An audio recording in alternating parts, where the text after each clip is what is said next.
नमस्कार दोस्तों, तीसरा अध्याय। इस अध्याय में श्री कृष्ण कर्म योग की व्याख्या करते हैं। वह अर्जुन को समझाते हैं कि कोई भी व्यक्ति एक क्षण भी कर्म किए बिना नहीं रह सकता। प्रकृति के अपने अंतर्निहित गुणों से बंधे हुए सभी प्राणी हमेशा किसी न किसी कार्य में लगे रहते हैं। श्रेष्ठ वे हैं जो कर्म योग का अभ्यास करते हैं और बाह्य रूप से अपनी जिम्मेदारियों को पूरा करने के लिए लगन से काम करते रहते हैं, लेकिन आंतरिक रूप से वे उनसे अनासक्त होते हैं। हालांकि पाखंडी बाहरी त्याग प्रदर्शित करते हैं, लेकिन आंतरिक रूप से अपनी इंद्रियों की वस्तुओं पर ध्यान केंद्रित करते हैं।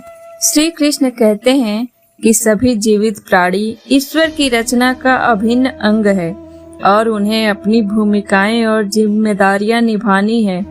वेदों में दिव्य देवताओं को प्रसन्न करने के लिए यज्ञ करने का विधान है, जो बदले में भौतिक लाभ प्रदान करते हैं। इन यज्ञों के कारण वर्षा होती है, जो पृथ्वी पर जीवन के निर्वाह के लिए खाद्यान्न के उत्पादन में सहायता करती है। जो लोग अपनी इंद्रियों के आनंद के लिए जीते हैं और इस चक्र में अपनी जिम्मेदारी स्वीकार नहीं करते हैं, वे पापी हैं और व्यर्थ जी रहे हैं। हालांकि श्री कृष्ण कहते हैं, जब कार्य या निर्धारित कर्तव्य भगवान के प्रति दायित्व के रूप में किए जाते हैं तो उन्हें भी यज्ञ माना जाता है। फिर वह बताते हैं कि बाकी मानव जात के विपरीत प्रबुद्ध आत्माएं अपनी शारीरिक जिम्मेदारियों को पूरा करने के लिए बाध्य नहीं है। वे स्वयं के ज्ञान में स्थित होते हैं और आत्मा की उच्च जिम्मेदारियों को निष्पादित करते हैं। हालांकि वे अपने सामाजिक कर्तव्यों को नहीं छोड़ते हैं, क्योंकि इससे आम लोगों के मन में वैमनस्य पैदा हो सकता है, जो प्रेरणा के लिए उनकी ओर देखते हैं। इसलिए बुद्धिमान बिना किसी व्यक्तिगत उद्देश्य के केवल दूसरों के अनुसरण के लिए अच्छे उदाहरण स्थापित करने के लिए काम करते रहते हैं। अन्यथा अज्ञानी अपने निर्धारित कर्तव्यों को समय से पहले ही छोड़ सकते हैं। श्री कृष्ण प्रबुद्ध राजा जनक के ऐसे ही एक उदाहरण का उल्लेख करते हैं, जिन्होंने एक आदर्श राजा और पिता के रूप में अपने सांसारिक कर्तव्यों का पालन किया। तब अर्जुन श्री कृष्ण से पूछते हैं कि लोग न चाहते हुए भी पाप क्यों करते हैं, जैसे कि किसी बल द्वारा किया गया हो। भगवान कृष्ण बताते हैं कि वासना ही पापी सर्वभक्षी शत्रु है। धुएं से ढकी आग या धूल से ढके दर्पण के समान इच्छा व्यक्ति के ज्ञान को ढक देती है और बुद्धि को भ्रमित कर देती है। अंत में श्री कृष्ण अर्जुन को सलाह देते हैं कि इंद्रियों, मन और बुद्धि को नियंत्रित करके व्यक्ति इच्छा नामक इस शत्रु को मार सकता है, जो पाप का अवतार है। अर्जुन ने कहा, हे जनार्दन, यदि आप ज्ञान को कर्म से श्रेष्ठ मानते हैं तो मुझसे यह भयानक युद्ध करने के लिए क्यों कहते हैं? आपकी अस्पष्ट सलाह से मेरी बुद्धि भ्रमित हो गई है।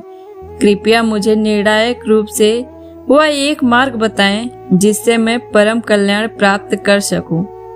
भगवान ने कहा, हे निष्पाप, आत्मज्ञान की ओर ले जाने वाले दो मार्ग पहले मेरे द्वारा बताए गए थे।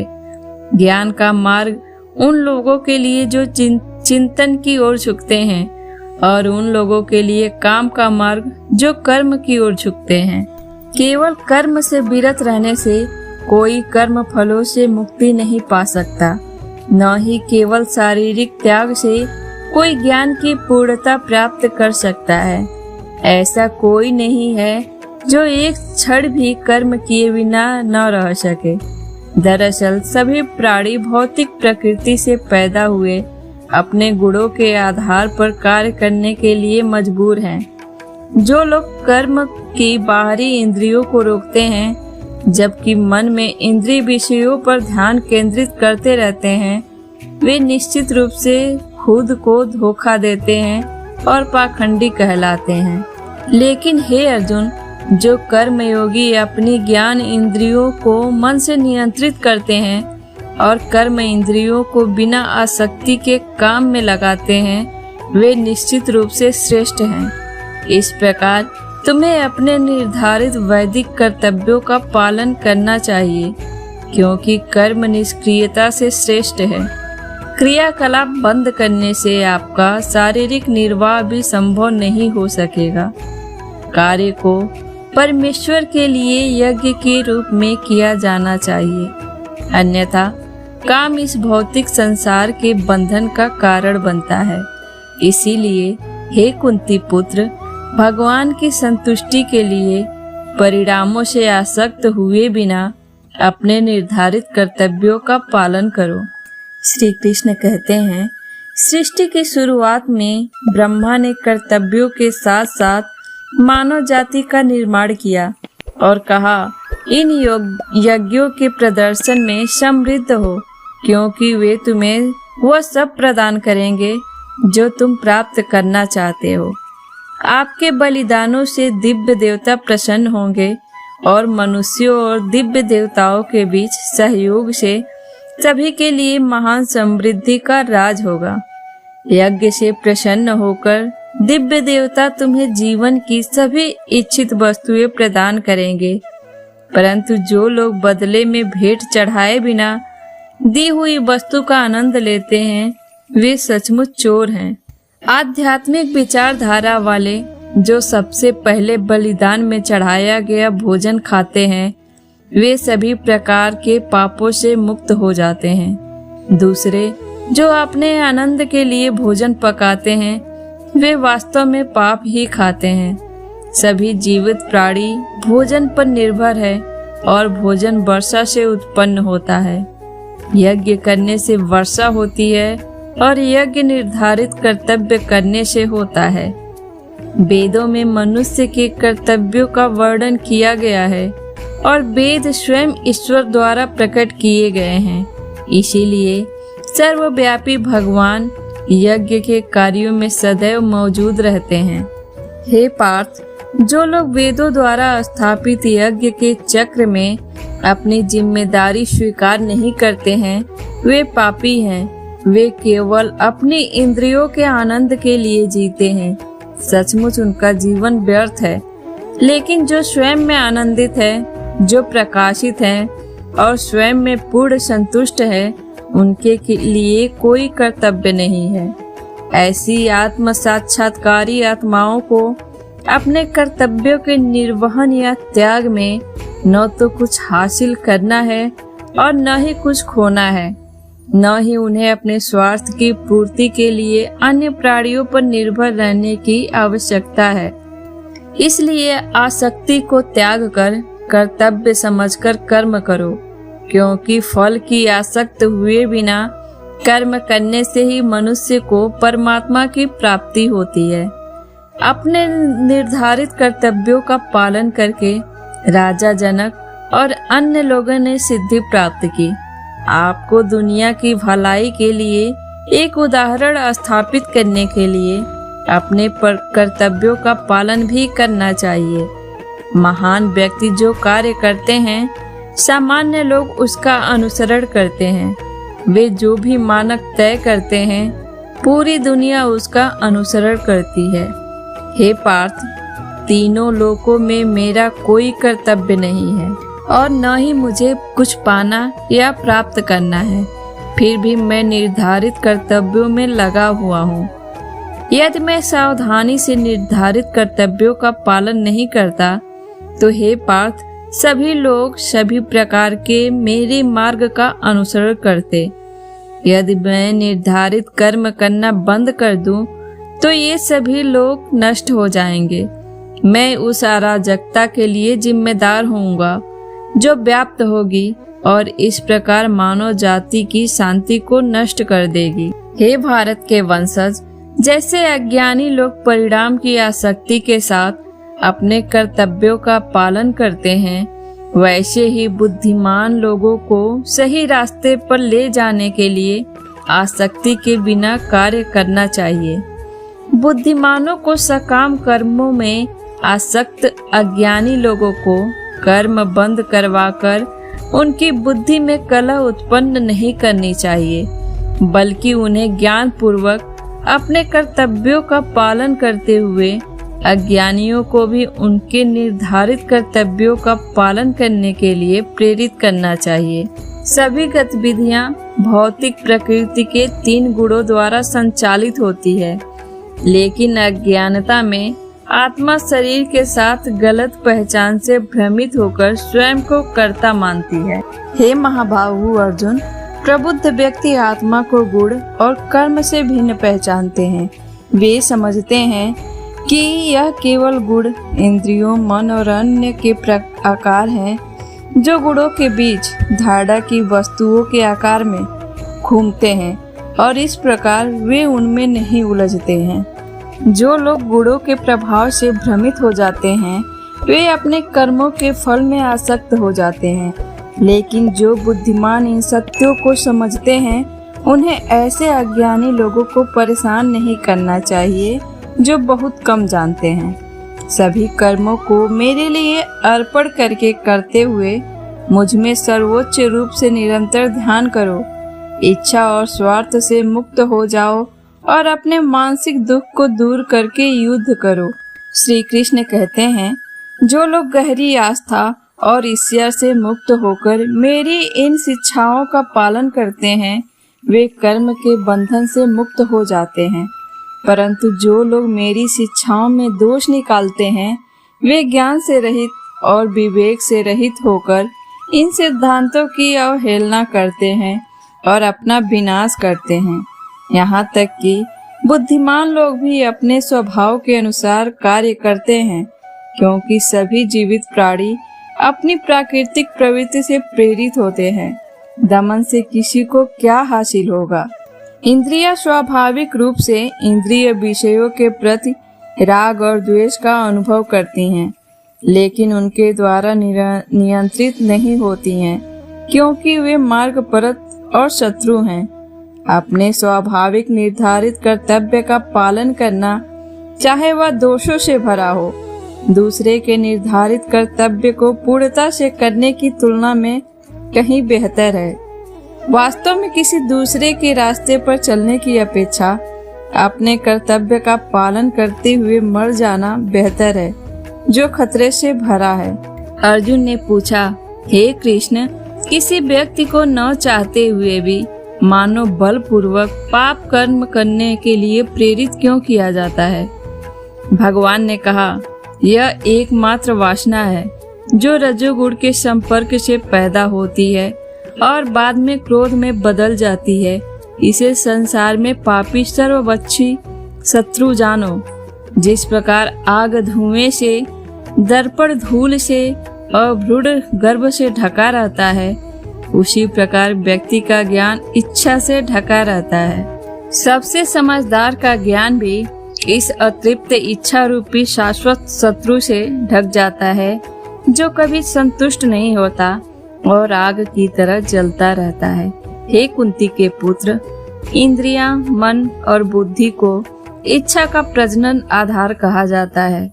उनके माध्यम से यह व्यक्ति के ज्ञान को धूमिल कर देता है और देहधारी आत्मा को भ्रमित कर देता है। इसलिए हे भरत श्रेष्ठ, आरंभ में ही इंद्रियों को वश में कर लो और इच्छा नामक इस शत्रु को मार डालो, जो पाप का अवतार है और ज्ञान और अनुभूति को नष्ट कर देता है। स्थूल शरीर से इंद्रियां श्रेष्ठ है और इंद्रियों से श्रेष्ठ मन है। मन से परे बुद्धि है और बुद्धि से भी परे आत्मा है। इस प्रकार आत्मा को भौतिक बुद्धि से श्रेष्ठ जानकर, हे महाबाहु अर्जुन, उच्च आत्मा द्वारा निम्न आत्मा, उच्च आत्मा यानी आत्मा की शक्ति द्वारा निम्न आत्मा, इंद्रियां, मन और बुद्धि को वश में करो और काम नामक इस दुर्जय शत्रु को मार डालो। दोस्तों, तीसरा अध्याय समाप्त हुआ। अब आइए जानते हैं श्रीमद् भगवद गीता के तीसरे अध्याय का महात्म्य क्या है। श्री भगवान कहते हैं, प्रिय, जन स्थान में एक जड नामक ब्राह्मण था, जो कौशिक वंश में उत्पन्न हुआ था। उसने अपना जातीय धर्म छोड़कर बनिए की वृत्ति में मन लगाया। उसे पराय स्त्रियों के साथ व्यभिचार करने का व्यसन पड़ गया था। वह सदा जुआ खेलता, शराब पीता और शिकार खेलकर जीवों की हिंसा करता था। इसी प्रकार उसका समय बीतता था। धन नष्ट हो जाने पर वह व्यापार के लिए बहुत दूर उत्तर दिशा में चला गया। वहां से धन कमाकर घर की ओर लौटा। बहुत दूर तक रास्ता उसने तय कर लिया था। एक दिन सूर्यास्त हो जाने पर जब 10 दिशाओं में अंधकार फैल गया, तब एक वृक्ष के नीचे उसे लुटेरों ने धर दबाया और शीघ्र ही उसके प्राण ले लिए। उसके धर्म का लोप हो गया, इसलिए वह बड़ा भयानक प्रेत हुआ। उसका पुत्र बड़ा धर्मात्मा और वेदों का विद्वान था। उसने अब तक पिता के लौट आने की राह देखी। जब वे नहीं आए, तब उनका पता लगाने के लिए वह स्वयं भी घर छोड़कर चल दिया। वह प्रतिदिन खोज करता, मगर राहगीरों से पूछने पर भी उसे उनका कुछ समाचार नहीं मिलता था। तदनंतर एक दिन एक मनुष्य से उसकी भेंट हुई, जो उसके पिता का सहायक था। उससे सारा हाल जानकर उसने पिता की मृत्यु पर बहुत शोक किया। वह बड़ा बुद्धिमान था। बहुत कुछ सोच विचार कर पिता का पारलौकिक कर्म करने की इच्छा से आवश्यक सामग्री साथ ले उसने काशी जाने का विचार किया। मार्ग में 7-8 मुकाम डालकर वह 9वें दिन उसी वृक्ष के नीचे पहुंचा जहां इसके पिता मारे गए थे। उस स्थान पर उसने संध्योपासना की और गीता के 3 अध्याय का पाठ किया। इसी समय आकाश में बड़ी भयानक आवाज हुई। उसने अपने पिता को भयंकर आकार में देखा। फिर तुरंत ही अपने सामने आकाश में उसे एक सुंदर विमान दिखाई दिया, जो महान तेज से व्याप्त था। उसमें अनेकों क्षुद्र घंटिकाएं लगी थीं। उसके तेज से समस्त दिशाएं आलोकित हो रही थी। यह दृश्य देखकर उसके चित्त की व्यग्रता दूर हो गई। उसने विमान पर अपने पिता को दिव्य रूप धारण किए विराजमान देखा। उनके शरीर पर पीताम्बर शोभा पा रहा था और मुनिजन उनकी स्तुति कर रहे थे। उन्हें देखते ही पुत्र ने प्रणाम किया। तब पिता ने भी उसे आशीर्वाद दिया। तत्पश्चात उसने पिता से यह सारा वृत्तांत पूछा। उसके उत्तर में पिता ने सब बातें बताकर इस प्रकार कहना आरंभ किया। बेटा, दैववश मेरे निकट गीता के 3 अध्याय का पाठ करके तुमने इस शरीर के द्वारा किए हुए दुरत्यज कर्म बंधन से मुझे छुड़ा दिया। अतः अब घर लौट जाओ, क्योंकि जिसके लिए तुम काशी जा रहे थे वह प्रयोजन इस समय 3 अध्याय के पाठ से ही सिद्ध हो गया है। पिता के यूं कहने पर पुत्र ने पूछा, तात, मेरे हित का उपदेश दीजिए तथा और कोई कार्य जो मेरे लिए करने योग्य हो बतलाइए। तब पिता ने उससे कहा, अनग, तुम्हें यही कार्य फिर करना है। मैंने जो कर्म किया है वही मेरे भाई ने भी किया था। इससे वे घोर नरक में पड़े हैं। उनका भी तुम्हें उद्धार करना चाहिए तथा मेरे कुल के और भी जितने लोग नरक में पड़े हैं उन सबका भी तुम्हारे द्वारा उद्धार हो जाना चाहिए। यही मेरा मनोरथ है। बेटा, जिस साधन के द्वारा तुमने मुझे संकट से छुड़ाया है उसी का अनुष्ठान औरों के लिए भी करना उचित है। उसका अनुष्ठान करके उससे होने वाला पुण्य उन नार की जीवों को संकल्प करके दे दो। इससे वे समस्त पूर्वज मेरी ही तरह यातना से मुक्त हो स्वल्प काल में ही श्री विष्णु के परम पद को प्राप्त हो जाएंगे। पिता का यह संदेश सुनकर पुत्र ने कहा, तात, यदि ऐसी बात है और आपकी भी ऐसी ही रुचि है तो मैं समस्त नार की जीवों का नरक से उद्धार कर दूंगा। यह सुनकर उसके पिता बोले, बेटा, एवमस्तु, तुम्हारा कल्याण हो। मेरा अत्यंत प्रिय कार्य संपन्न हो गया। इस प्रकार पुत्र को आश्वासन देकर उसके पिता भगवान विष्णु के परम धाम को चले गए। तत्पश्चात वह भी लौटकर जन स्थान में आया और परम सुंदर भगवान श्री कृष्ण के मंदिर में उनके समक्ष बैठकर पिता के आदेशानुसार गीता के 3 अध्याय का पाठ करने लगा। उसने नारकी जीवों द्वारा उद्धार करने की इच्छा से गीता पाठ जनित सारा पूरी संकल्प करके दे दिया। इसी बीच में भगवान विष्णु के दूत यातना भोगने वाले नारकी जीवों को छुड़ाने के लिए यमराज के पास गए। यमराज ने नाना प्रकार के सत्कारों से उनका पूजन किया और कुशल पूछी। वे बोले, धर्मराज, हम लोगों के लिए सब और आनंद ही आनंद है। इस प्रकार सत्कार करके पितृलोक के सम्राट परम बुद्धिमान यम ने विष्णु दूतों से यमलोक में आने का कारण पूछा। तब विष्णु दूतों ने कहा, यमराज, शेष शैया पर शयन करने वाले भगवान विष्णु ने हम लोगों को आपके पास कुछ संदेश देने के लिए भेजा है।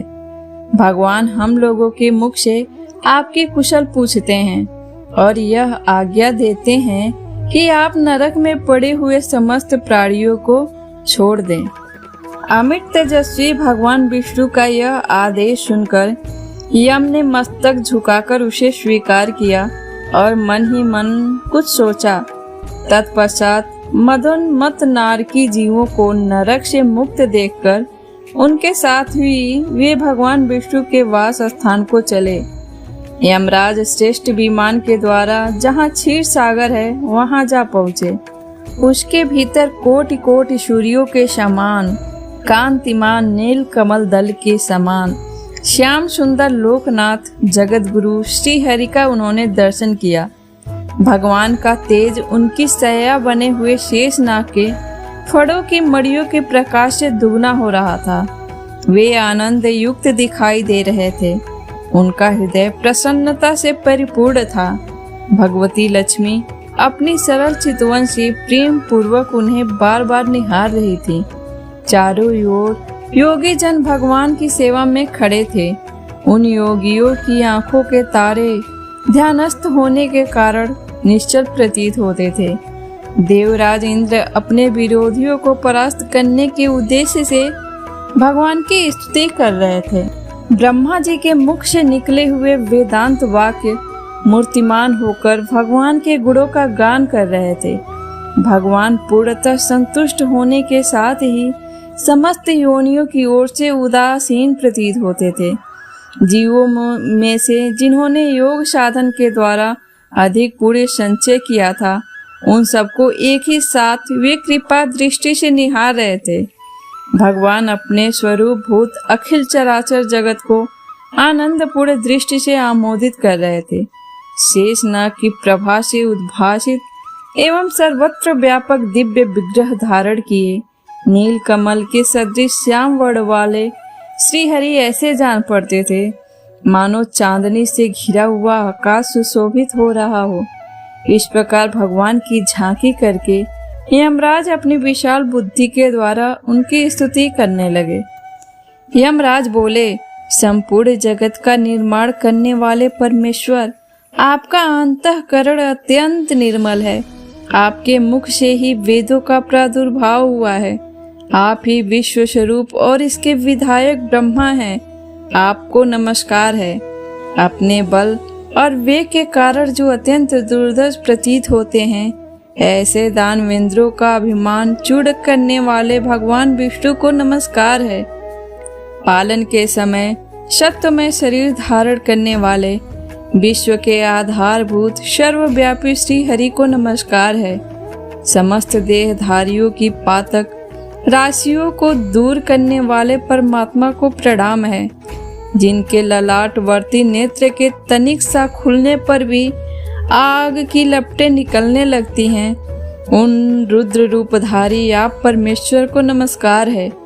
आप संपूर्ण विश्व के गुरु, आत्मा और महेश्वर हैं।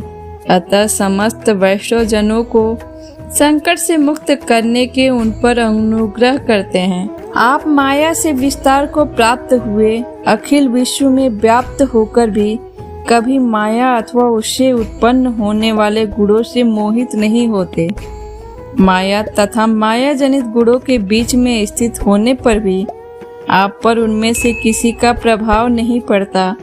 आपकी महिमा का अंत नहीं है, क्योंकि आप असीम हैं। फिर आप वाणी के विषय कैसे हो सकते हैं? अतः मेरा मौन रहना ही उचित है। इस प्रकार स्तुति करके यमराज ने हाथ जोड़कर कहा, जगत गुरु, आपके आदेश से इन जीवों को गुण रहित होने पर भी मैंने छोड़ दिया है। अब मेरे योग्य और जो कार्य हैं उसे बताइए। उनके योग कहने पर भगवान मधुसूदन मेघ के समान गंभीर वाणी मुद्रा मानो अमृत रस से सींचते हुए बोले, धर्मराज, तुम सबके प्रति समान भाव रखते हुए लोगों का पाप से उद्धार कर रहे हो। तुम पर देहधारियों का भार रखकर मैं निश्चिंत हूँ, अतः तुम अपना काम करो और अपने लोक को लौट जाओ। यूँ कहकर भगवान अंतर्धान हो गए। यमराज भी अपनी पुरी को लौट आए। तब वह ब्राह्मण अपनी जाति के और समस्त नारकी जीवों का नरक से उद्धार करके स्वयं भी श्रेष्ठ विमान द्वारा श्री विष्णुधाम को चला गया। दोस्तों, मैं पहले और दूसरे अध्याय का लिंक डिस्क्रिप्शन बॉक्स में दे दूंगी, आप वहां से देख सकते हैं।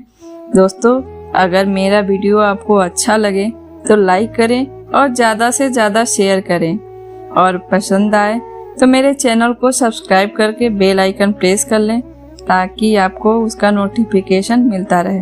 धन्यवाद।